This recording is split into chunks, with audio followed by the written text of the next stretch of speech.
भक्तौ जटल्पतरुतुल्यमतीव कान्तं सालाङ्कबन्धुमुकुटाम रसैकरूपं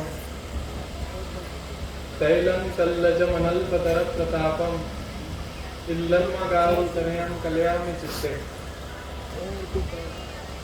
नमो वाक्पते वाचे वल्लभाचार्य रूपिणे आचार्याण्ये महालक्ष्मी सरस्वत्यै नमो नमः।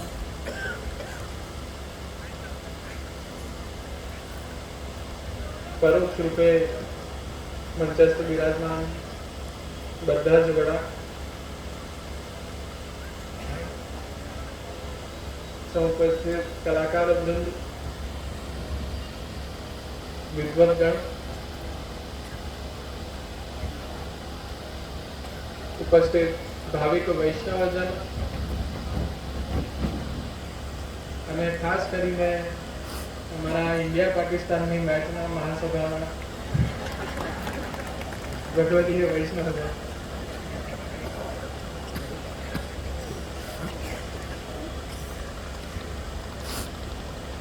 આજે ફરી બોલવાનો અવસર જ્યારે દ્વારકાધીશ પ્રભુએ આપ્યું છે આ યાત્રામાં, હું વિશેષ રૂપથી એક આગ્રહ કરવા માંગુ છું બધા જ વૈષ્ણવોને કે સતત અષ્ટાક્ષરનું સ્મરણ પદે પદે યાત્રામાં આપ કરો એ ખૂબ જ જરૂરી છે. ક્યાંક ને ક્યાંક મનમાં એવા આપણે ભાવ આવતા હોઈએ કે જે ઠાકોરજી આપણને વ્રજયાત્રા કરાવે, આપણે બી એ ઠાકોરજીને વ્રજયાત્રા કરાવીએ, પણ સાથે સાથે ભગવંત નામનું સ્મરણ એ યાત્રાનું અભિન્ન અંગ છે. એટલે જ મને લાગી રહ્યું છે કે ક્યાંક ને ક્યાંક બીજી વાતો, બીજા ભાવો મનમાં પ્રવેશ કરી રહ્યા છે કે સતત નામ સ્મરણ આપણું છૂટી રહ્યું છે. પહેલાના પ્રવચનમાં બી એક વસ્તુનું આપના સાથે મેં ચર્ચા કરી હતી, જે શ્રી વલ્લભાચાર્યજીનો પ્રસંગ છે ભગવત નામ મહાત્મ્યનો, કે બેલના સિંગ ઉપરથી એક રાઈનો દાણો પડે એટલી વાર બી અગર જો ભગવત નામ છૂટી જાય તો આસુરાવેશ થઈ જાય. જ્યારે કાંકરોલી પધાર્યા અને મહિના ઉપર બિરાજ્યા હતા, એ સમય પર ખાસ કરીને દ્વારકાધીશ પ્રભુને ભોગમાં બે વસ્તુ અંગીકાર કરાવી હતી, એક ચટણી અને બીજું એક મઠો. અને શ્રી મથુરાધીશ પ્રભુ જયારે પધારી ગયા ત્યારે આપણે સ્વયં આજ્ઞા કરીને અને એ બે વસ્તુ આરોગવાની બધાને આજ્ઞા કરી.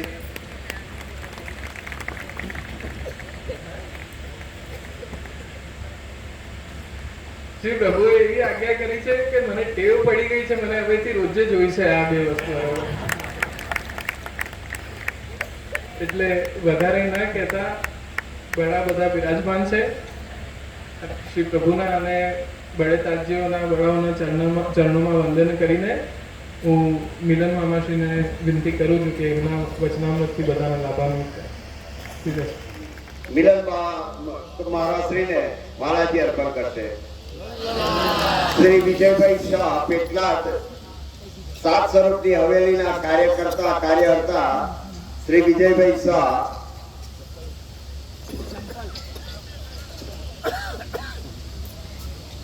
શ્રી વેદાંત રાજાને માલાજી અર્પણ કરશે અને શ્રી જયેશભાઈ શાહ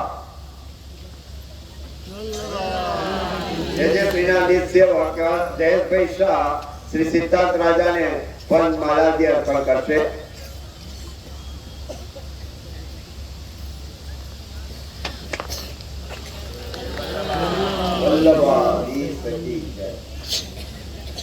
મિલનમાં શ્રી માટે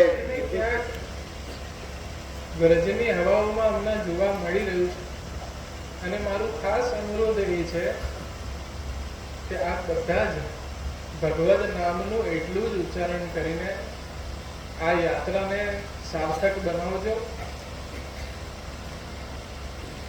આજે ખૂબ એક સુંદર અવસર છે. એક પ્રસંગ મને ધ્યાનમાં આવી રહ્યો છે. આજે સમયનો થોડો અભાવ છે એટલે વધારે તો હું કહેવા નથી માંગતો, પણ એક પ્રસંગના માધ્યમથી જરૂરથી આપણે હું કંઈક સંભળાવીશ. આ પ્રસંગ છે એક ગાયના ઠાકુરજી પ્રત્યેના ભાવ. શ્રી રઘુનાથજી તાજજીનું રસાબ્દી મહાકાવ્ય છે, એનું મંગલાચરણ.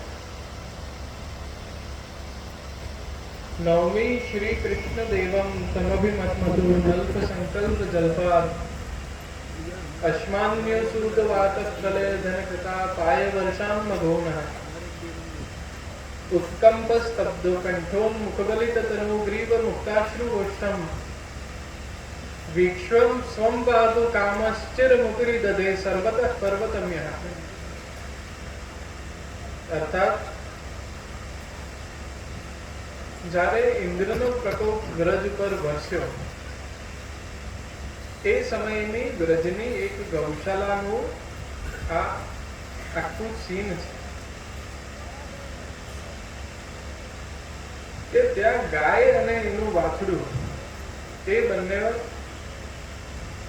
એ પ્રકોપમાં ચારે દિશામાં જોઈ રહ્યા છે, હાહાકાર મચી રહ્યું છે.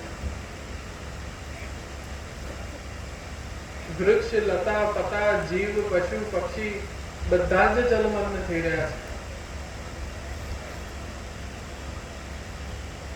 અને એકાએક ગાયના નેત્ર કૃષ્ણચંદ્રના નેત્ર સાથે મિલન થાય છે અને ગાયના મનથી આ ભાવ જન્મ લે છે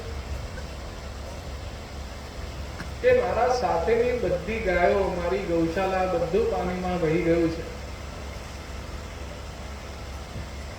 અને અમારી જેવી કોટીના જીવ જે નિષ્કામ પ્રેમ આપણે કરીએ છીએ એમને રક્ષણ માટે આપના સિવાય કોઈ નથી.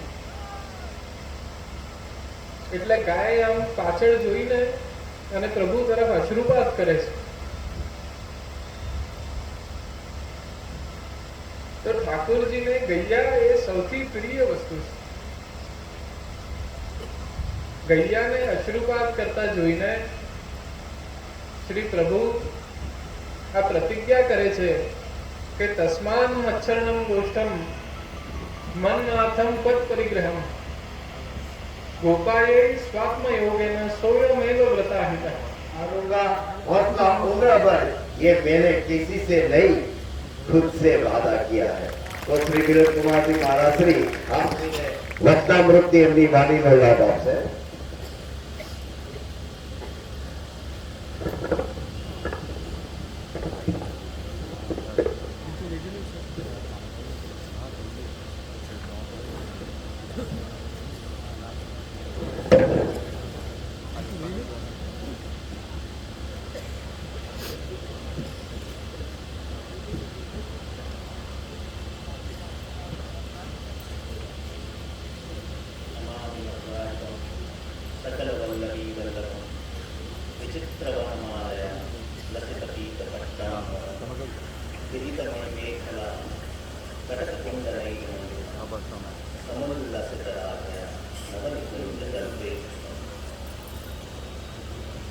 अत्यंत हर्ष का विषय है कि मैं वेदांत बाबा जगन्नाथ बाबा का मामा तो हूँ, पर इससे भी बड़ा संबंध श्री गोसाई जी से संबंध से इस घर का है. हम श्री गिरधर जी के घर के गृहाधीश्वर हैं और आप श्री बालकृष्ण जी के घर के गृहाधीश्वर हैं. तो ये संबंध सबसे बड़ा है क्योंकि मूल हम आज जो है श्री गोसाई जी के काल से ही वो परंपरा से चली आ रही पद्धति को ही मानते हैं और वहीं पर ही अपने सेवा क्रम इत्यादि जो है श्री गोसाई जी द्वारा जो प्रतिपादित है और प्रणाली का परंपरा, इनका हर घर को, हमारे घर को और आपके घर को रक्षण करना ही सर्वप्रथम कर्तव्य है. आप सब ब्रज यात्रा में हैं और ब्रज का अर्थ यही है कि जो चलता फिरता गाँव.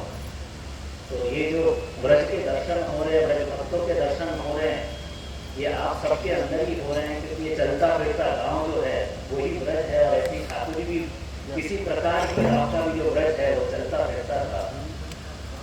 अब जो भक्ति जो भाव है और सेवा क्रिया है, हम सेवा की क्रिया तो करते रहते हैं, पर जब भाव है वो भाव को सम्मिलित न करे तो पूर्ण सेवा नहीं होगी।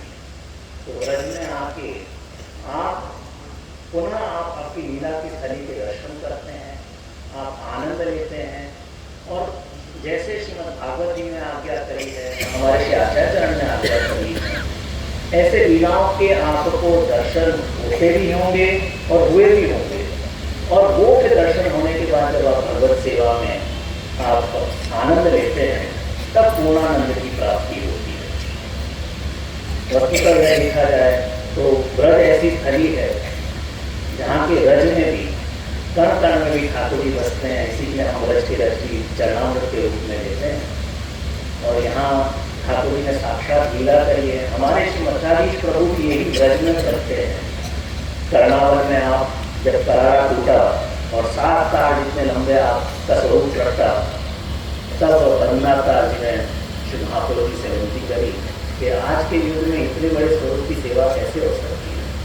तब आपकी विनती पे आप जब श्री महाप्रभु जी जो है श्री मथुराधीश के गोद में पधार गए और आज भी हमारे माथे विराज रहे हैं। तो मैं दादा से विनती भी करूँगा कि आप सबको जरूर कर्णावल भी ले जाएं और ऐसे अलौकिक स्थल जहाँ से महाप्रभु जी की बैठक भी है और प्राकट्य स्थल भी है, वहाँ दर्शन करें। और ये सब जो आनंद है जहाँ हम वार्ता में पढ़ते रहते हैं, उस स्थलों से आपको यहाँ भी वही आनंद लेना चाहिए, वो स्थलों के दर्शन करने चाहिए। क्योंकि कभी कभी क्रिया ज़्यादा हो जाती है और क्रिया करते करते हम भूल जाते हैं कि भाव कहाँ लुप्त हो गया। तो आप जब सुबह से चलते होंगे तो जरूर परिश्रमित होते होंगे और अपनी कब मुकाम में पहुँचे और कब दूसरे दिन में चलें, पर ये सारे प्रसंग के बीच में हमें अपना भाव वृद्धि के लिए, अपनी खुद की भाव वृद्धि के लिए प्रसंग को याद करते हुए स्थलों के दर्शन करने चाहिए, तभी ये लीला पूर्ण होगी। ये तीनों मिला के स्वरूप करते हैं। तो केवल नाम लेना, केवल रूप का गुणगान करना, तो ये सब भजन के अंदर आ जाता है और भजन जरूर पात्रता बनाता है, पर जब स्वरूप जब क्रियान्वित होते हैं तभी वो लीला होती है। और जब वो लीला के जब हम कीर्तन गाते हैं, उनके दर्शन करते हैं, जहाँ अष्टसाप ने साक्षात दर्शन किए थे, तभी हमारी जो है वो पूर्ण लीला संपूर्ण होती है और हमें पूर्णानंद का नाम होता है। तो ये मैं आप सबसे पुनः यही कहूँगा कि जहाँ जहाँ जिस स्थल में जाएंगे जरूर आप उनका महात्म्य जानें, कीर्तन करें और उस स्थल में ठाकुर जी के दर्शन करें। और खास करके कर्णावल के भी दर्शन करें जहाँ श्री मथुराधीश प्रभु का प्रागट्य स्थल है। यही कहते हुए आते हैं, बच्चा मुझको विराम देता हूँ।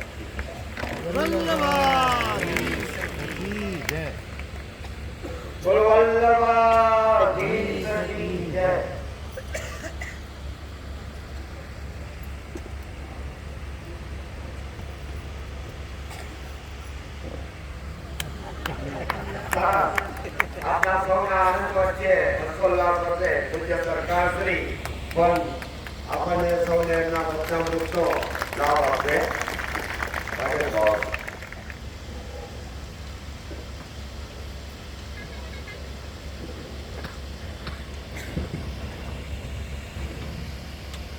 श्रीमता बालकृष्णेन स्वामी सहित सदा सेवितो द्वारिका नाथो उपस्थित परमादरणीय श्री मिलन बाबा श्री चिरंजीव वेदांत बाबा श्री सिद्धांत बाबा श्री, उपस्थित विद्वज्जन और भाविक वैष्णवजन, धीरे धीरे यात्रा सरक रही है। अब कहाँ सरकानी इसका निर्णय आपको करना है।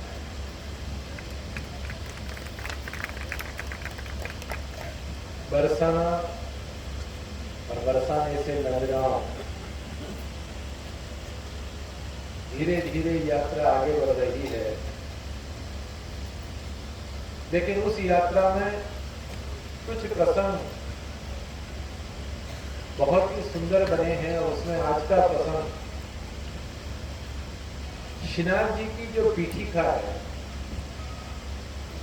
उस पीठिका के एक साइड में श्री द्वारकाधीश प्रभु विराजते हैं और दूसरी साइड में श्री भक्ताधीश प्रभु विराजते हैं। तो ये जैसे बाबा ने बहुत सुंदर बात कही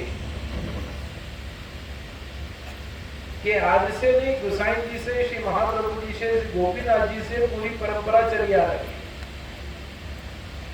और ये सारी परंपराएं अगर आप उसका इतिहास देखेंगे, काकोली का इतिहास तो कार्यालय में है अभी। आप इससे इन सब इतिहासों का अगर अध्ययन करेंगे तो आपको एक बात निश्चित लगेगी कि जब जब सप्त स्वरूप उत्सव हुए हैं, जब जब सात विराजे हैं सातों स्वरूप, तब तक सभी स्वरूपों की जो प्रसन्नता है वो अपने आप में एक विशेष आनंद की अनुभूति कराती है। मुझे आनंद है कि हमारे दास चरणों के समय में भी नाखद ग्राम में 2 दफे सप्त स्वरूप उत्सव हो गए। आज के युग में बहुत मुश्किल काम है निजी स्वरूपों को यहां से वहां पधराना। ये आज के युग में बहुत मुश्किल काम है। फिर भी निश्चित रूप से ठाकुर जी की अगर इच्छा होती है तो उसे रोकने वाला ये दुनिया में कोई नहीं। तो आज मथुराधीश का चटनी का प्रसंग भी आपने श्रवण किया। जब आप काकोली पधारे और बड़ी प्रसन्नता से विराजे और आपका जो नेक भोग है उसमें वो क्रम है मठा और चटनी का, तो जब मथुराधीश वहां से वापस पधारे हैं तो द्वारकाधीश प्रभु ने हमारे पूर्व पुरुषों को बताया कि मुझे 1 महीने से मठा और चटनी की आदत पड़ गई है, तो अब मुझे रोज चाहिएगा ये। तो आज भी राजभोग में मठा और चटनी अवश्य भोग में आ रही है। तो हर एक घर की अपनी रीत अलग है, हर एक घर की अपनी प्रीत अलग है। रीत में तो प्रभु ने स्वयं आदेश किए हैं। अब हमारे यहाँ मंगल भोग में ठोर आते हैं। મારી નિષ્કામ પ્રેમી નિષ્કામ ભક્તો,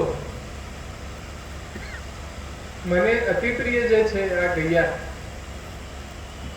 તેમના રક્ષણનું હું અહીંયા ને અહીંયા વચન લઉં છું અને શ્રી ગોવર્ધન ધરણ પ્રભુએ ગોવર્ધન ધારણ કરીને બધાને શરણ આપી છે અને બધાને કૃતાર્થ કરીને ઇન્દ્રના પ્રકોપથી બચાવ્યું છે। એવી જ કૃપા આ ગૈયાઓ ઉપર અને વ્રજવાસીઓ ઉપર વરસાવી છે।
કૃષ્ણ મંદિર જગત ગુરુ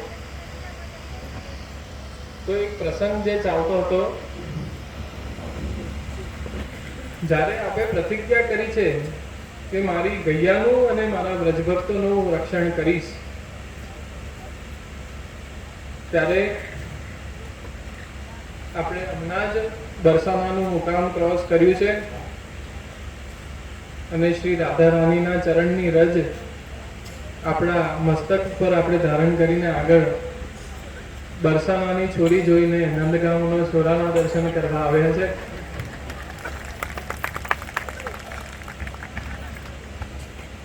ત્યારે વેદાંત બાબાએ એક બહુ સુંદર શ્લોક કહ્યું હતું એમના પ્રવચનમાં, એ મને સ્મરણ થઈ રહ્યું છે હમણાં, કે એકોપી રેણુર વ્રજભૂષણાઢ્યા પાતુમ શમસ સર્વત એવ સર્વમ અશેષ તત્પાદ સરોજ રેણુ સનાતિ સર્વસ્ય કુતોસ્તિ મેવી. એટલે કે શ્રી મૈયાજીને વિનંતી કરે છે આપ કે આપના ચરણ રજની એક કણ બી જો અગર ઉડીને મારા મસ્તક પર પડે તો આ જન્મના નહીં પણ જન્મ જન્માંતરના મારા પાપનું વિમોચન થઈ જાય છે. એવી જ રીતે અમારા ઉપર આ બરસાના ધામમાં આપ કૃપા કરી છે અને નિશ્ચિત રૂપે જેમ ગૈયાનું રક્ષણ કરવાનું શ્રી પ્રભુએ વચન લીધું હતું એવી જ રીતે આપના મનના ભાવ અગર આપ જો ઠાકોરજીના ચરણારવિંદમાં સમર્પિત કરો તો મને નિશ્ચિત રૂપે આ ખાતરી છે કે પ્રભુ આપનું બી એ જ રીતે રક્ષણ કરશે.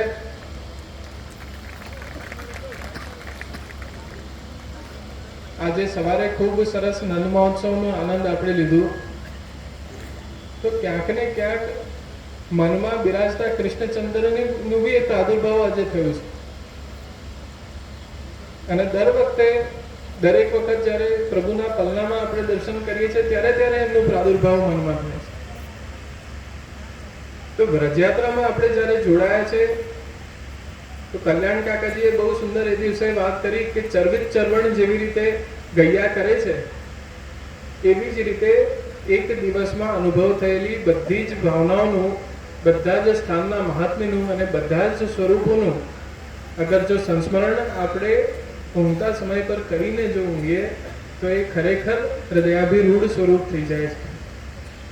તો આ બધાને એ જ મારી એક આગ્રહપૂર્વક મારું કહેવું છે કે ભગવદ નામ એ નિશ્ચિત રૂપે આપ યાત્રા દરમિયાન લેતા રહો અને જે કંઈ બી અનુભવ દિવસભરમાં હોય એને હૃદયાભિરૂઢ કરવાનો આપ બધા જ પ્રયત્ન કરો.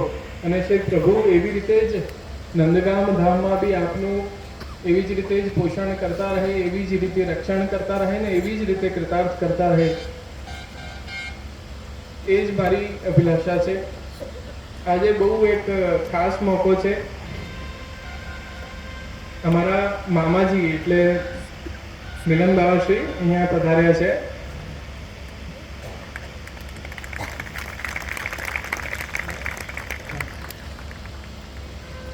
અને શ્રી ગિરધરજીના ઘરથી, પ્રથમ ઘરથી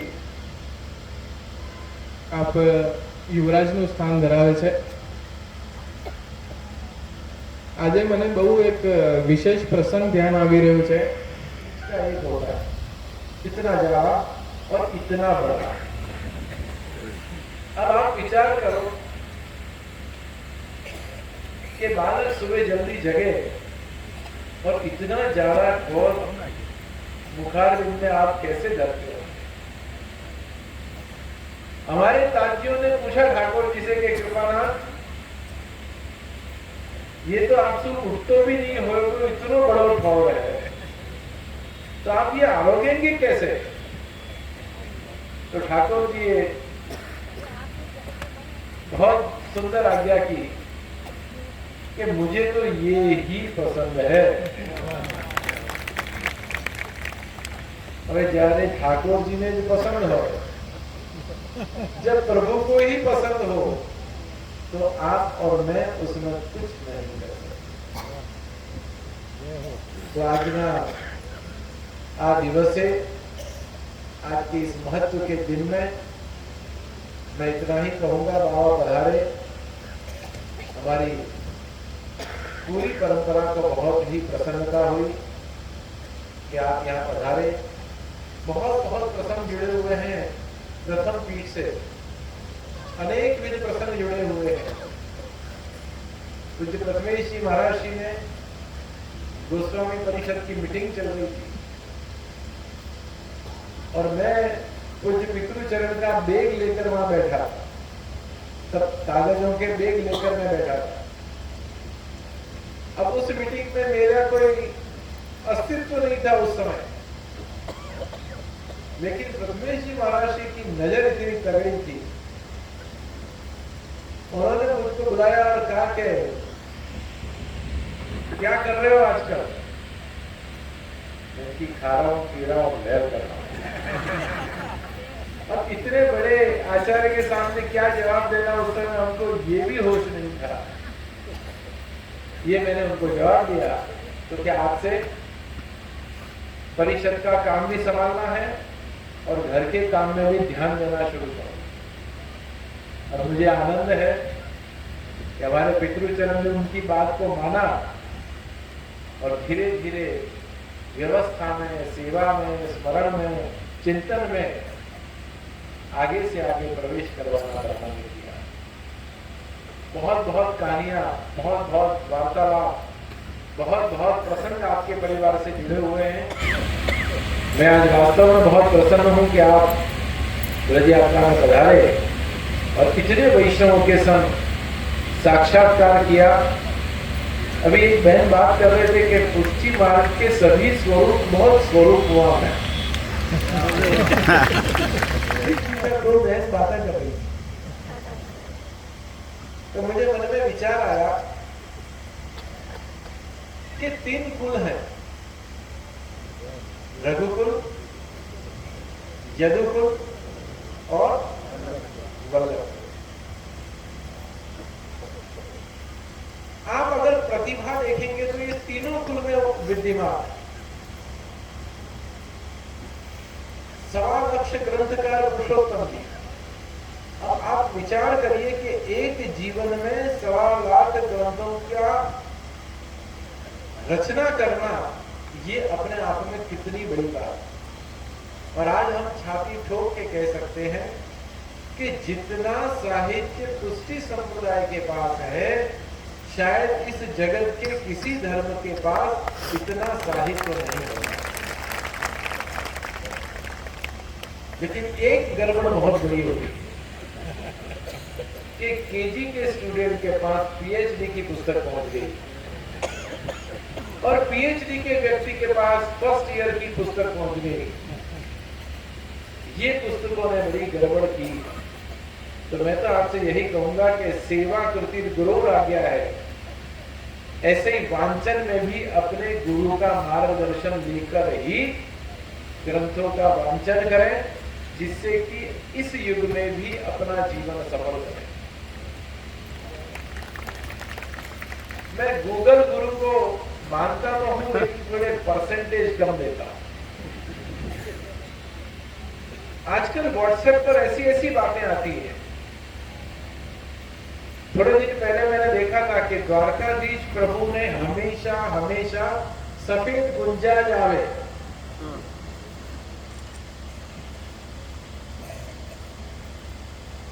द्वारकाधीश प्रभु ने चंदन आभरण धरवाना आवे। अब चंदन के आभरण हमारे यहाँ श्रीनाथ जी की परंपरा में है। द्वारकाधीश प्रभु चंदन के आभरण कभी धरते नहीं। हाँ, कोई विशेष रूप से अगर मैं श्रृंगार कर रहा हूं और एक कंठी धरा दी तो चल सकता है, लेकिन रीत के प्रकार में चंदन की माला और गुंजा की श्वेत माला भी हमारे यहाँ समय समय पर आती है। ये प्रतिदिन का क्रम नहीं है। प्रतिदिन के क्रम में तो जो लाल माला है वही माला ठाकुर जी को धरानी चाहिए, तो ही श्रृंगार की पूर्णता संभव है। अब ऐसी अनेक विध बातें हैं कि जिन बातों को अगर करें तो बहुत कुछ समझने जानने को मिल सकता है। लेकिन आज श्री मिलन बाबा श्री पधारे हैं यहाँ, बहुत ही प्रसन्नता है। सभी वैष्णवों का दर्शन का लाभ मिला है और ठाकुर जी ने इतनी कृपा की है कि रोज कोई न कोई आचार्य श्री पधारते हैं और सभी वैष्णवों को लाभान्वित कर रहे हैं। ये मुझे लग रहा है कि महाप्रभु जी की विशेष कृपा का ही एक प्रतिफलन है। तो विशेष न कहते हुए प्रभु के चरणों में इतनी अभ्यर्थना करो। तो भजन याद आ रहा है मुझे, बहुत प्रसिद्ध है। पश्चिम में मोर बनई हो तो कर्मन में वास करी। यहाँ कवि कह रहा है कि अगर जन्म पुनः देना हो तो ब्रज में ही वास कराना, और ब्रज में भी वास कराए तो कबूतर बना के कदम के वृक्ष के ऊपर बैठाना। तो नीचे ठाकुर जी और स्वामी जी अपनी लीला करें और मैं ऊपर से उस दर्शन का सौभाग्यशाली बनूं। ये कवि की भावना को देखते हुए मैं तो प्रभु से यही कहूंगा। आज एक वैष्णव आए मेरे पास और बोले कि आवता वर्षे पाछी यात्रा छे। मैं कीधु आ यात्रा ने हजू 14 दिवस बाकी है। इतना भाव का उद्दीपन हुआ है कि वो पुनः यात्रा कब है उसकी तारीख भी लेने के लिए आ गए। मुझे लग रहा है कि ऐसे वैष्णव पर भगवत कृपा है। इतनी गर्मी, इतने कष्ट के पश्चात भी ब्रज यात्रा कर रहे हैं, आनंद ले रहे हैं, प्रसन्नता व्यक्त कर रहे हैं और प्रभु की भक्ति में अपने चित्त की वृत्ति का निरोध कर रहे हैं। यही मुझे लग रहा है कि इस ब्रज यात्रा की सबसे बड़ी सफलता है। तो आप सब प्रभु के चरणों में हमेशा हमेशा रति मति और गति करते रहें। यही अभ्यर्थना के साथ विराम देता है। बोलो बोलो बोलो बोलो बोलो।